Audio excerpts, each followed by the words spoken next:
ওম শান্তি। মেখলাস ডায়েরির একটি নতুন পাতায় একটি নতুন ভিডিও নিয়ে হাজির হয়েছি। ব্যাগপত্র গুছিয়ে যাচ্ছি রাজস্থানের মাউন্ট আবু। প্রজাপিতা ব্রহ্মাকুমারী ঈশ্বরীয় বিশ্ববিদ্যালয়ের মুখ্য অফিস আর আমাদের পুণ্য তীর্থস্থান। রায়গঞ্জ সেন্টার থেকে আমরা প্রায় 28-29 জন ভাই বোন মিলে যাচ্ছি। বেশ লম্বা সফর। আমরা সবাই এখন ওয়েটিং রুমে একটু লাঞ্চ করলাম, দেখাচ্ছি। আর স্টেশনটা এত সুন্দর। রায়গঞ্জ থেকে লোকাল ট্রেন ধরে প্রথমে আমরা কাটিহার জাংশনে গিয়েছিলাম। বিকেল 4:20 নাগাদ আমাদের পরবর্তী ট্রেন ছিল রাজধানী এক্সপ্রেস। পরদিন দিল্লি পৌঁছে সাবরমতী আশ্রম এক্সপ্রেস ধরে আমরা যাব মাউন্ট আবু। রায়গঞ্জ থেকে মাউন্ট আবু যাওয়ার সরাসরি কোনো ব্যবস্থা নেই, সে ফ্লাইটই হোক বা ট্রেন।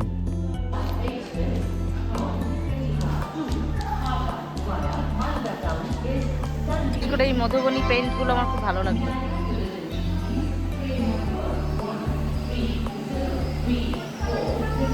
সমস্ত পেইন্টিং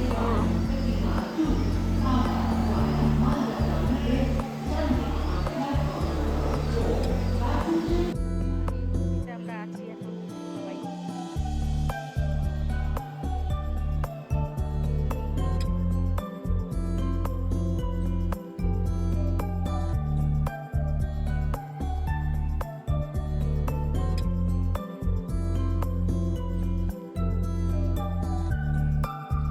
এই যে পেন্টিংগুলো দেখছেন, এগুলি বহু প্রাচীন ফোক আর্ট।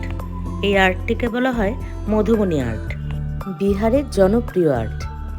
মূলত পৌরাণিক গল্পগাথা, লোককথা, দেবদেবী পুজো আর্চা এসব নিয়েই করা। খুব ভালো লাগছিল আমার, কত সূক্ষ্ম নিখুঁত কাজ।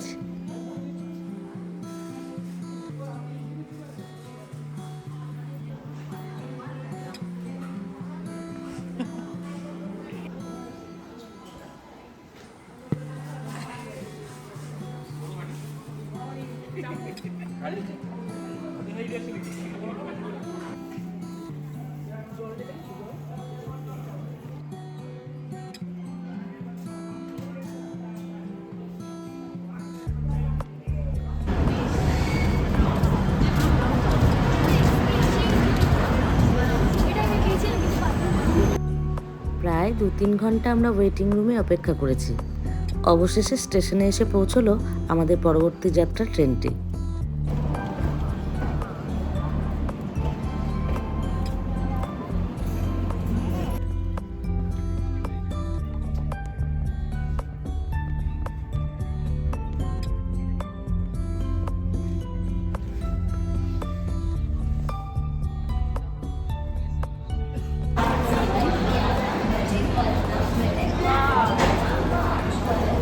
এটা ব্লগ লাগবে না?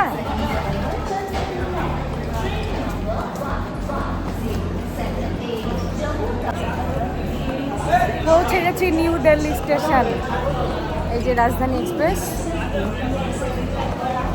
নিউ দিল্লি স্টেশন থেকে এখন আমরা মেট্রো করে যাব ওল্ড দিল্লি স্টেশন। তারপরে আমাদের 2:55-তে আশ্রম এক্সপ্রেস আছে, যাব মাউন্ট আবু। এই সফর মাঝে যেহেতু আমাদের বেশ কয়েকবার ট্রেন চেঞ্জ করতে হয়, এমনকি ফ্লাইটে গেলেও ফ্লাইট চেঞ্জ করতে হয়, তাই আমার মনে হয় আমাদের ব্যাগপত্র, লাগেজ ইত্যাদি যত কম হবে এবং হালকা হবে, ততই আমাদের চলাফেরা করতে সুবিধা হবে। আমাদের এই যাত্রাতেও বেশ কিছু বয়স্ক মানুষ ছিলেন। ভারী ব্যাগপত্র নিয়ে ওনাদের খুব কষ্ট হয়েছে। এবার অনেক স্টেশনে চট করে কুলি পাওয়া যায় না বা থাকেও না, সেক্ষেত্রে খুব সমস্যা হয়। আমাদের কয়েকজন বিকে ভাই বোন ওনাদের ব্যাগপত্রগুলো টেনে অনেকটা কষ্ট লাঘব করেছেন।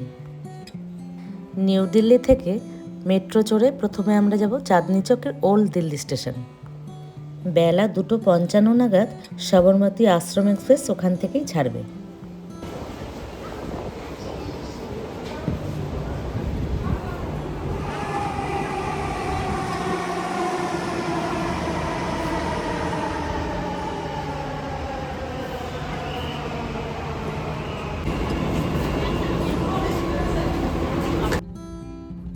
বেলা 2:55 নাগাদ সবরমতী আশ্রম এক্সপ্রেসে আমরা রওনা হলাম মাউন্ট আবুর উদ্দেশ্যে। সারা রাত ট্রেনে সফর করে রাত্রি 2-2:30 নাগাদ পৌঁছাবো মাউন্ট আবুর আবু রোড স্টেশনে। সঠিক সময়ে আমরা আবু রোড স্টেশনে পৌঁছেছি। রাত্রি 2:30 এসে পৌঁছলাম আবু রোড স্টেশন।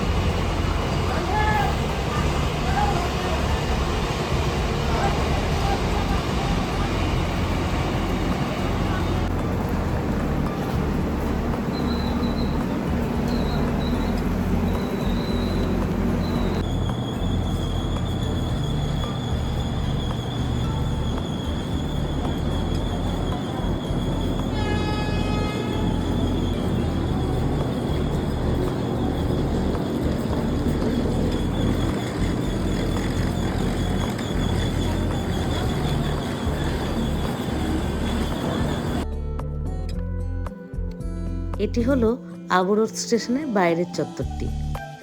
আর স্টেশনের এই জায়গাটি হলো ব্রহ্মাকুমারীরই। এখান থেকে রয়েছে ব্রহ্মাকুমারীর নিজস্ব বাস সার্ভিস। ব্রহ্মাকুমারীর নানান রকম ট্রান্সপোর্টের ব্যবস্থা রয়েছে একেবারে বিনামূল্যে। এখানে আমরা সবাই বাসেরই অপেক্ষা করছি। বাস এলে বাসের ছাদে সমস্ত ভারী লাগেজপত্রগুলো দিয়ে বাসে কেউ বসে কেউ দাঁড়িয়েই যাই। স্টেশন থেকে খুব বেশি দূর নয়, এই 15-20 মিনিট হবে।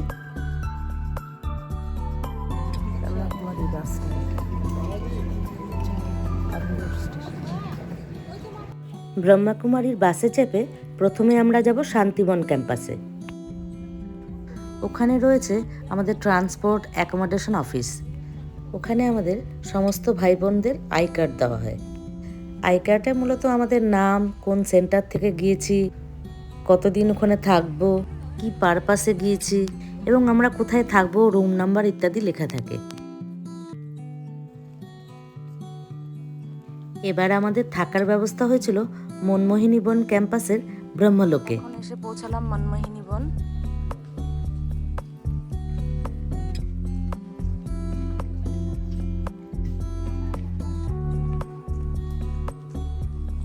ওনারা যাচ্ছেন অমৃত বেলা করতে।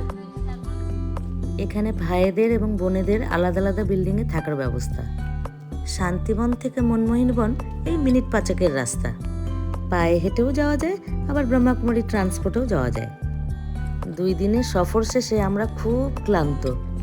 এখন আমাদের নির্দিষ্ট ঘরে যেয়ে ভালো করে স্নান ধান সেরে ফ্রেশ হয়ে একটু রেস্ট নিয়ে তারপরে যাব শান্তিবনে। ওখানেই চলে আমাদের মূল কর্মযজ্ঞ। আজকের ভিডিওটি তাহলে এখানেই শেষ করছি। ভিডিওটি কেমন লাগলো অবশ্যই জানাবেন। সবাই খুব ভালো থাকবেন, সুস্থ থাকবেন। দেখা হবে পরবর্তী ভিডিওতে। ওম শান্তি।